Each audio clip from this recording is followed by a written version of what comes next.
is averted. But we use dua as a very last resort. And this is something, inshallah, as the new year comes, let us all make this resolution, that dua will be the first thing we use. Dua will be the first thing we go to. And if we need any lessons or any examples of why dua is so important or so powerful, we don't need to look any further than the Anbiya alayhi salam and even Nabi Kareem sallallahu alayhi wasallam. When our Prophet Muhammad sallallahu alayhi wasallam went to Medina, there was a tribe descended from the Bani Israel that was waiting for him, that knew of him, that he would come to this earth with the revelation. And they were waiting for him. And they were making dua to Allah subhanahu wa ta'ala, waiting for his arrival and for the final revelation. When he arrived in Medina with the message, he fit the description that for generations they had been told, that this is what Nabi Kareem sallallahu alayhi wa sallam will look like, this is the message he will come with, this will be his physical appearance, this will be the nature of his revelation. But when they saw him, and they noticed he was from the Quraysh, and he was an Arab, they rejected him. They rejected him because Allah subhanahu wa ta'ala sent them an answer for their dua, but it did not meet their expectation. And Allah ta'ala mentions in Surah Baqarah in the Quran, فَلَمَّا جَاءَهُمْ كِتَابٌ مِّنْ عِنْدِ اللَّهِ مُصَدِّقٌ لِمَا مَعَهُمْ وَكَانُوا مِنْ قَبْلُ يَسْتَفْتِحُونَ عَلَى الَّذِينَ كَفَرُوا فَلَمَّا جَاءَهُمْ مَا عَرَفُوا كَفَرُوا بِهِ فَلَعْنَةُ اللَّهِ عَلَى الْكَافِرِينَ. That Allah subhanahu wa ta'ala answered their supplication and answered their dua, but they rejected it. They rejected it because it did not meet their expectation. And an important lesson here is that Allah subhanahu wa ta'ala never says no to our dua. That is, if it is a halal dua, Allah ta'ala never says no to our dua. If we ask for something haram, then obviously Allah ta'ala will not accept that. It is similar to a parent when they are with a child, and the child, points to, a haram item on the menu, or asks for excessive amounts of candy. As a parent, we know that this is not good for the child, so we will not accept that dua. Similarly, Allah subhanahu wa ta'ala, who loves us 70 times more than our mother, will obviously listen and hear our du'as and not say no, but will have 3 different answers for us. The first and foremost is yes. And Allah Ta'ala accepts our dua right away, and we make dua, and Allah Ta'ala very quickly answers that dua in the affirmative. The second answer Allah Ta'ala has for us is yes, not now, but later. So oftentimes we ask Allah for something, and it may not be in our benefit to have that accepted right away. And that Allah Ta'ala, who is all-knowing, all-seeing, may realize that this dua is better if accepted later. Many examples can be given for this as it relates to a job opportunity, as it relates to getting entrance into a particular university, a particular career path. Maybe Allah Ta'ala does not, through His wisdom, know that it is not best for us now, but it will be best for us later. And then the final answer Allah Ta'ala has for us is not a no, but Allah Ta'ala replaces it with something better. Because He knows what we are asking for is Allah Ta'ala has something better for us. A great example of this is a friend of mine who said that, after I finished my university, I was looking for a job. And I asked Allah, Ya Allah, it would be great that in 10 years, I'm making X number of dollars. I would be so happy, Ya Allah, if you could accept this dua. And this friend and I, we meet every so often, and a few years later I met him. He was only 25 at the time. And he said, I made dua that by the time I'm 30, I wish I was making X amount of dollars or X amount of money. Alhamdulillah, I'm 25, and I'm making double that amount. I'm making double that amount, and I'm only 25. So this is where Allah subhanahu wa ta'ala didn't quite accept this person's dua, but gave him something better as a result. And this is, again, the power of our dua. That if we even come to Allah with sincerity, with the right niyat, with the right intention, Allah subhanahu wa ta'ala will surely not turn us away. It is mentioned that there are certain times of acceptance, and there are certain moments and opportunities and conditions of acceptance of dua. But like we mentioned earlier in the example, there are certain things that can be blockers for our dua. There are certain things that can be blockers for our dua. And as we approach the new year, may Allah subhanahu wa ta'ala grant us the ability to remove these blockers so that we have a clear shot to Allah subhanahu wa ta'ala. Allah ta'ala mentions in the Quran, indeed I am near. Indeed I am near and I will accept any supplication that is given to me. Indeed I am near and I will accept any supplication that is given to me. This is the promise of Allah subhanahu wa ta'ala. And this is a promise that even the disbelievers were well aware of. It is mentioned in the seerah that when Rasulullah sallallahu alayhi wasallam accepted Nabuwat, his daughters were married to Abu Lahab's sons. And he asked his sons to divorce Prophet sallallahu alayhi wasallam's daughters when he began proclaiming Islam.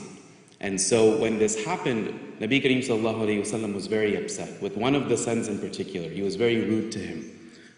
It is mentioned he may have even spat on his face. And so Nabi Kareem sallallahu alayhi wasallam makes a dua against him.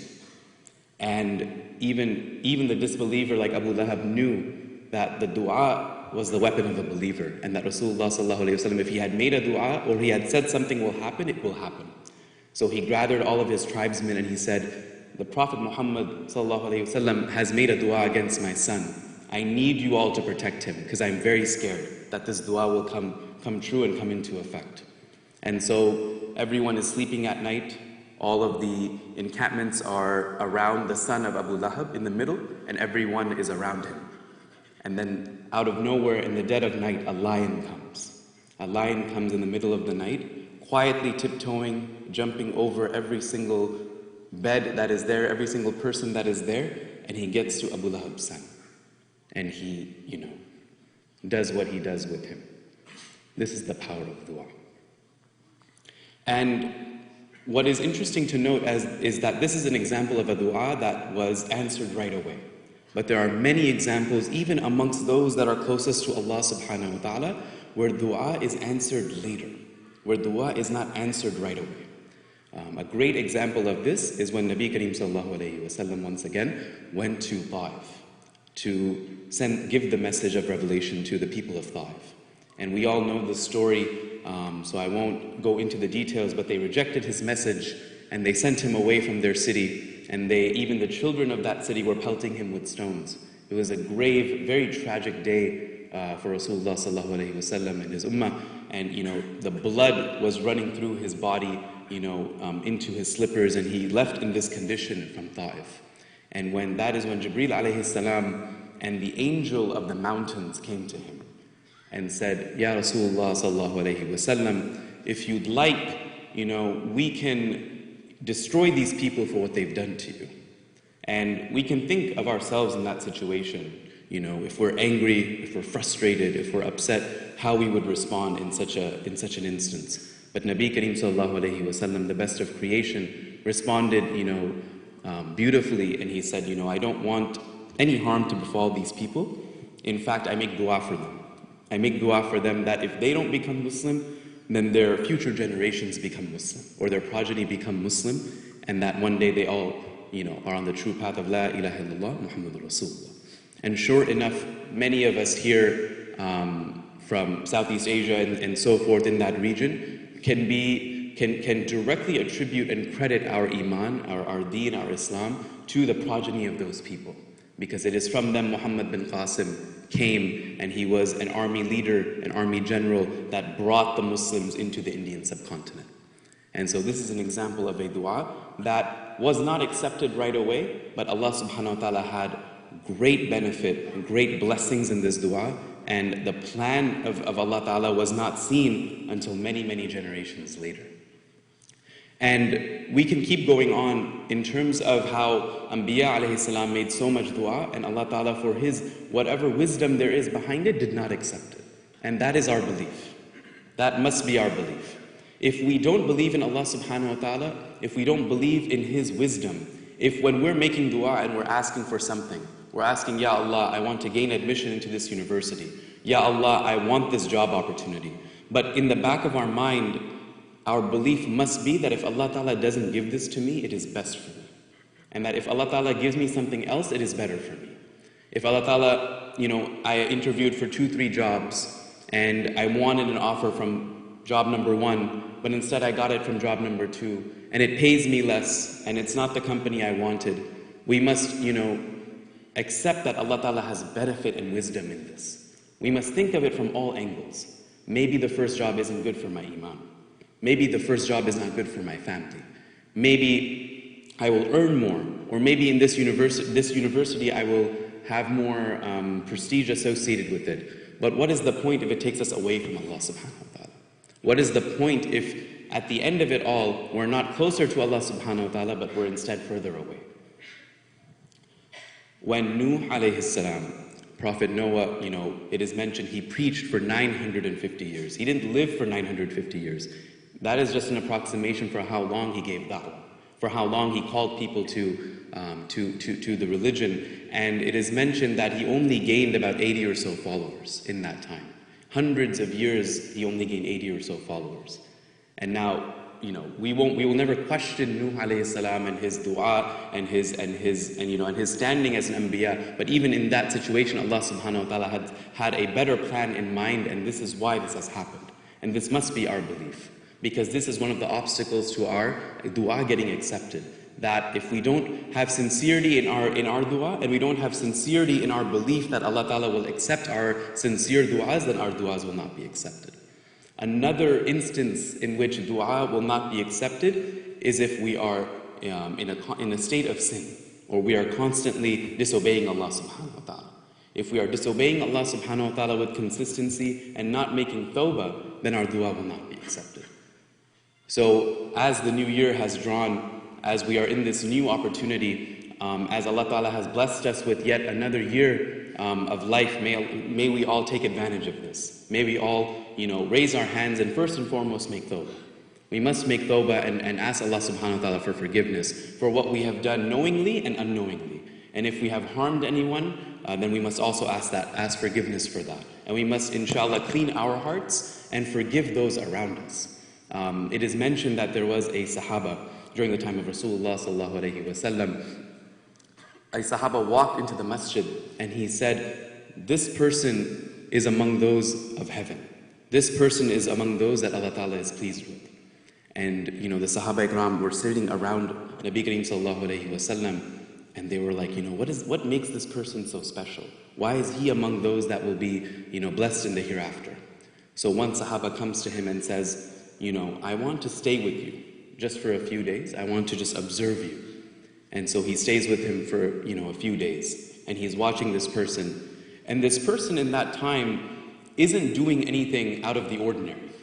He's praying his salah on time. He is doing his zikr. He is reciting his Quran. But he's not doing anything out of the ordinary, which the other Sahaba Ikram radiallahu anhum weren't doing. And so after 3 days, he says, I've observed you now for a few days. And this is what Nabi Kareem sallallahu alayhi wasallam said about you. And, I don't understand what it is that you do that prompted him to say that. So the Sahaba responds, he says, I don't do anything special, really. I'm pretty normal. But each night before I go to bed, I forgive everyone. I forgive everyone and clean my heart. I make sure that there is no baggage, no burden, no hate, no anger, no negative feelings in my heart before I go to bed each and every night. This is a great lesson for us, that combining these things, inshallah, will allow us to become closer to Allah. And when we become closer to Allah, our weapon will not have the barriers to acceptance. Our weapon of dua, we will be able to wield it appropriately. And part of wielding it appropriately is asking and making dua consistently. Making dua consistently and worshipping Allah subhanahu wa ta'ala in a righteous manner consistently. If going back to the basketball analogy, if a player does not shoot hundreds and thousands of times starting from a young age, they will most likely not make the NBA. And they will not even be successful in the NBA, even if they get there, if they don't continue to practice. There's a very famous player, Shaquille O'Neal. He has the record for most free throws missed. Most free throws missed. It is a very simple shot. Most people in this masjid even can make that shot, right? It's very close to the basket and you make a shot. It is a free throw. There's no interference, nothing. But he holds the record for most missed free throws. And he goes back and he says, reflecting on my career, I probably could have made at least half of those if I practiced a little more. If I practiced a little more, I could have made half of the ones I missed. So this is a great lesson for us, that to wield a weapon properly, it requires practice. It requires diligence. We must never make dua and then make dua at Maghrib time, and by Isha time we're like, oh man, my dua wasn't accepted. Allah Ta'ala doesn't like me.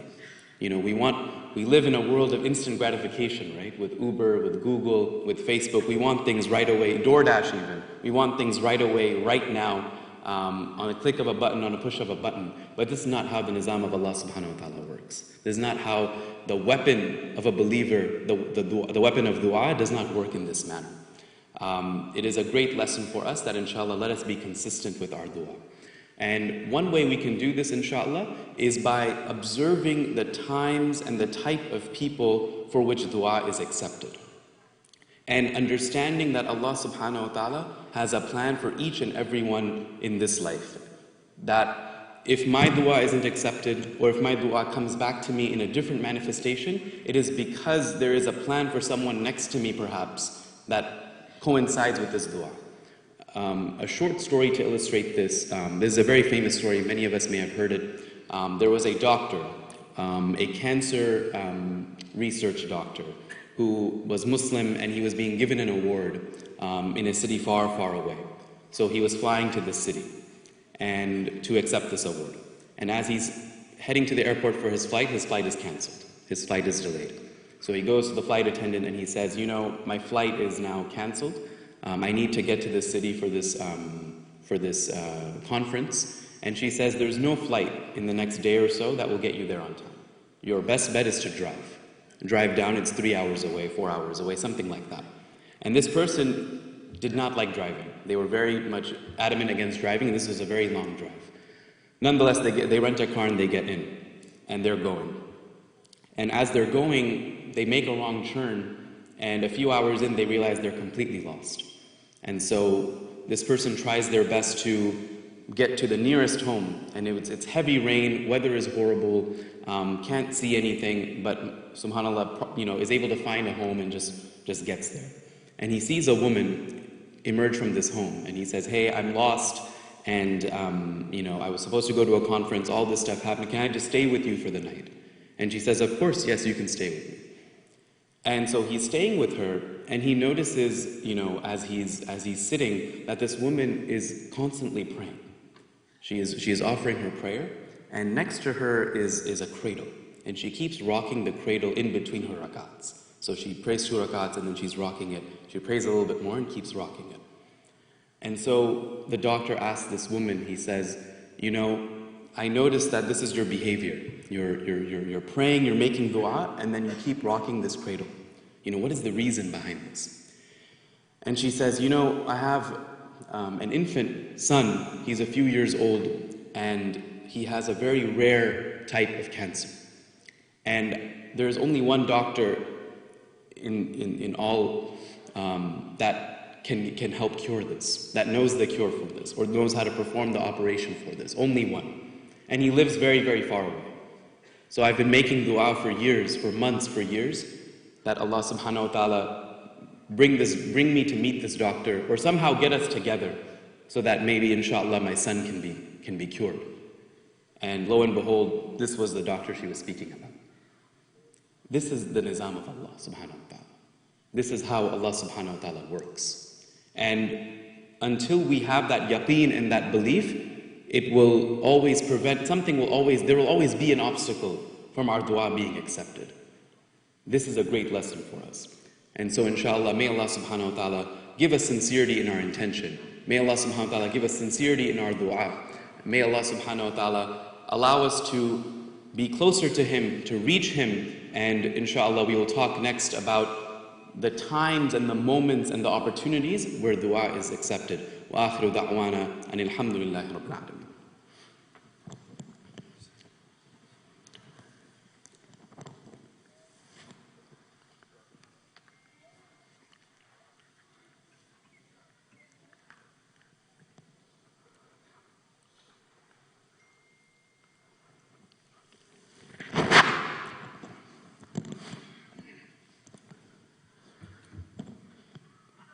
So we just mentioned the power of our dua, Next we will talk about when and how dua is accepted. One of the moments it is mentioned that dua is accepted is actually just now. And maybe I should have mentioned this earlier. But it is when the Jumu'ah prayer is happening and the Imam sits between the bayan, between the khutbah. That is a moment of dua's acceptance. And there are many other times and opportunities in which dua is accepted. None are more powerful for acceptance than the dua of our parents, than the dua of our mother and our father. And that is why it is mentioned, time and time again, profusely that we should be obedient to our parents. We should, give our parents everything they want and more. It is mentioned that paradise is beneath the feet of our mother, and that our father is a door for us to paradise. This is the importance that Allah subhanahu wa ta'ala has placed on our parents. So much so that it is even mentioned that if our parents, specifically our father, makes a dua against their children, makes a dua, na'udhu billah, against us, even that can be accepted. So we must take great caution and prepare, and make sure that our parents are happy with us. Make sure that above all else that we are making our parents happy. No matter what the situation is or circumstances are, we must ensure that our parents are 100% happy with us. There is a story of a Sahaba radiallahu anhum who came to Rasulullah sallallahu alayhi wa sallam, and he said, Ya Rasulullah, I want to participate in the battle, but and this may have been before the battle of Uhud, I'm not entirely sure. He said, I want to come and participate in the battle, but my mother is very sick. My mother is very sick, and Rasulullah sallallahu alayhi wa sallam, without missing a beat, informed him, stay with your mother. Take care of your mother. The opportunity to do, to perform jihad, to perform one of the greatest actions in our deen, Rasulullah sallallahu alayhi wa sallam told this person, it is better for him to serve his mother. In another story, in another instance with another Sahaba radiallahu anhum, it is mentioned that his mother was a disbeliever. And he came to Rasulullah sallallahu alayhi wa sallam and he said, Ya Rasulullah, my mother is a disbeliever, what do I do? I don't know what to do. She doesn't like me praying, she doesn't like me doing anything Islamic. What do I do? She's a disbeliever. And he says, continue to serve her. Continue to serve her and continue to be obedient to her. This is how this is how Rasulullah sallallahu alayhi wa sallam taught us the importance of serving our parents and being faithful to our parents, both our mother and our father. So this is the most powerful way for us, right? It's kind of like Harry Potter, for those of us have read, right? When Voldemort was coming after Harry, right? The love of his mother protected him. The love of his mother protected him from the most powerful forces out there. For those that haven't read, I'm sorry, or who haven't seen the films, I'm sorry, but our young ones will probably understand this, that this is the power of a mother, right? That she protected Harry even though she wasn't even alive at that point. She protected him with her love for him. And so this is similar nizam to how parents work for us, inshallah. Another instance in which dua is accepted is when we are oppressed. When a calamity has befallen us, our dua is accepted. In sickness, our dua is accepted. When we are traveling, our dua is accepted. When we are fasting, our dua is accepted.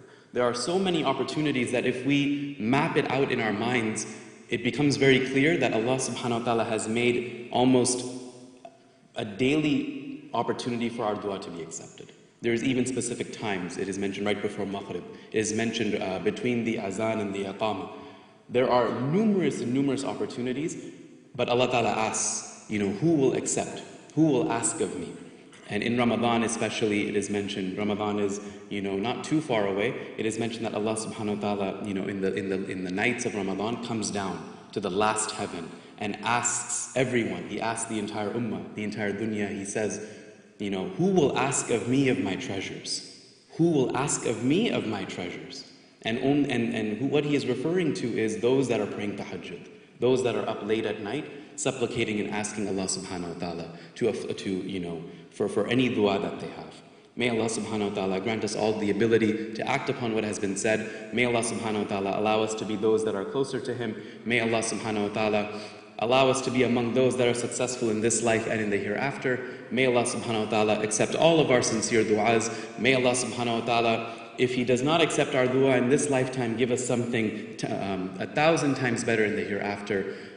إن الله يأمر بالعدل والإحسان وإيتاء ذي القربى وينهى عن الفحشاء والمنكر والبغي يعظكم لعلكم تذكرون اذكروا الله يذكركم ادعوه يستجب لكم ولذكر الله تعالى أكبر والله يعلم ما تصنعون. أقم الصلاة.